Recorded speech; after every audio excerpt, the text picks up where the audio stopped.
នៅរសៀលថ្ងៃទី7ខែមិថុនាឆ្នាំ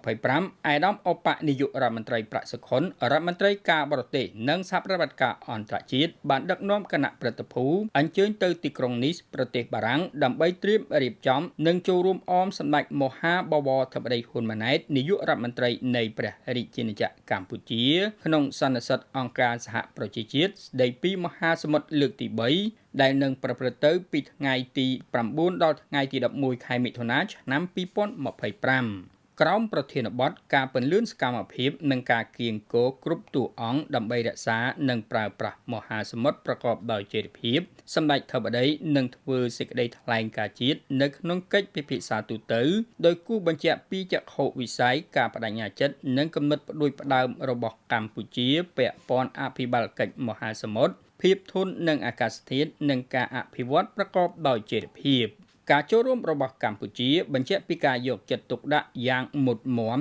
ចំពោះកិច្ចខិតខំប្រឹងប្រែងជាសកលក្នុងការដោះស្រាយបញ្ហាប្រឈមទាក់ទងនឹងមហាសមុទ្រនិងការលើកកម្ពស់ការប្រើប្រាស់ប្រកបដោយចីរភាពនៃធនធានមហាសមុទ្រនិងសមុទ្រស្របតាមគោលដៅអភិវឌ្ឍប្រកបដោយចីរភាពក្នុងគោលដៅទី14ជីវិតក្រោមទឹក